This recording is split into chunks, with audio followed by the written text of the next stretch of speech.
आतंकी संगठन लश्कर-ए-तैयबा की एक खौफनाक साजिश का पर्दाफाश हुआ है।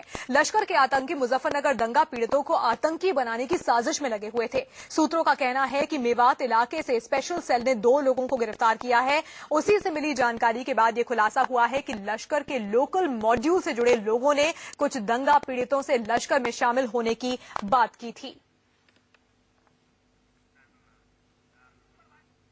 और करीब 2.5 महीने पहले ही कांग्रेस उपाध्यक्ष राहुल गांधी ने यह कहकर सबको चौंका दिया था कि उन्हें सूचना मिली है कि आतंकी संगठन कैंप में रह रहे युवाओं के संपर्क में है और अब दिल्ली पुलिस की स्पेशल सेल ने भी इसका खुलासा किया है। आतंकी संगठन लश्कर मुजफ्फरनगर के दंगा पीड़ितों को आतंकी बनाने की फिराक में है। एक अखबार का दावा है कि दिल्ली पुलिस के हत्थे चढ़े लश्कर के आतंकियों से पूछताछ में ये खुलासा हुआ है। लश्कर के लोकल मॉड्यूल ने दंगा पीड़ित कुछ युवकों से संपर्क किया था और 2 लड़के लश्कर से जुड़ने के लिए तैयार भी हो गए थे। दिल्ली पुलिस का ये खुलासा कांग्रेस उपाध्यक्ष राहुल गांधी के उस बयान पर मुहर है जिसमें उन्होंने ये आशंका जताई थी कि मुजफ्फरनगर दंगा पीड़ितों को आतंकी बनाने की कोशिश हो रही है। पाकिस्तान की इंटेलिजेंस एजेंसी के लोग उन लड़कों से बात करना शुरू कर रहे हैं और मैं उन बच्चों से बात कर रहा हूं, उनको कह रहा हूं इनकी बातों में मत आओ। स्पेशल सेल ने उन 2 लड़कों को ढूंढ निकाला है और उन्हें अपना गवाह बनाकर कोर्ट में पेश करने के लिए विचार कर रही है। और लश्कर-ए-तैयबा की इस खतरनाक साजिश के पर्दाफाश पर अलग अलग पार्टियों के नेताओं का क्या कहना है, आपको दिखाते हैं। ये हमारी आंतरिक सुरक्षा के मामले में कितनी घोर चूक हुई है। गृह मंत्री से अपेक्षा करेंगे कि वो तुरंत इस पर खुलासा करे। पहले भी जब राहुल गांधी ने कहा था तब हमने कहा था कि अब बताए कि सचमुच में ऐसी वारदातें हुई क्या, और अगर हुई थी और अगर इस तरह से संपर्क एलईटी का तो केंद्र सरकार क्या कर रही थी। अगर ये बात सही है कि लश्कर-ए-तैयबा के कुछ लोग गए थे वहां से मुजफ्फरनगर के जो शरणार्थी हैं, जिन लोगों ने वो भुगते हैं, उनको इसमें प्रोत्साहित करने के लिए अगर गए थे तो वो बात सही होती है जो माननीय राहुल गांधी जी ने अपनी कही थी। तो इसमें तो उन्हीं की बात को बल मिलता है। कोई भी अपराधी, चाहे वो राहत कैंप में हो चाहे कहीं भी हो, अपराधी अपराधी होता है और देश के साथ जो अपराध करे उससे बड़ा कोई अपराधी नहीं होता है।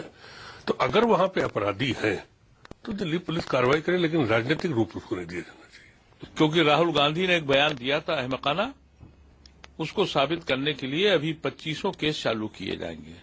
मैं इसको बिलीव नहीं करता, लेकिन अगर ये सच है तो बहुत दुखित है। और इस मामले पर शकील अहमद का क्या कहना है, उनसे बातचीत की हमारे संवाददाता मिथिलेश ने, क्योंकि ये बात राहुल गांधी ने 2.5 महीने पहले की थी। शकील अहमद इस पर क्या कह रहे हैं, सुनिए।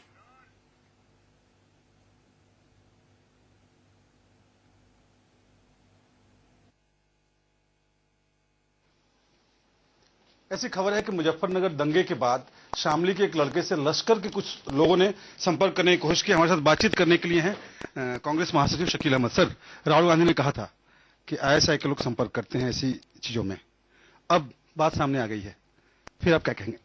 देखिए, उसको उस समय लोगों ने गलत तरीके से, पॉलिटिकल पार्टीज ने, स्पेशली भाजपा ने ट्विस्ट करने की कोशिश की थी, लीडर्स ने उनके। मैं ट्विटर पे हूं, ये कोई नई बात नहीं है। मैंने 2 महीना पहले भी ट्वीट किया है कि जब भी हिंदुस्तान में कॉम्युनल ट्रबल होता है, स्पेशली हिंदू मुस्लिम के बीच में कोई दंगा हुआ, कोई डिफरेंसेस हुए, तो 2 तरह के लोग बहुत खुश होते हैं। पाकिस्तान का आईएसआई और हिंदुस्तान का भाजपाई।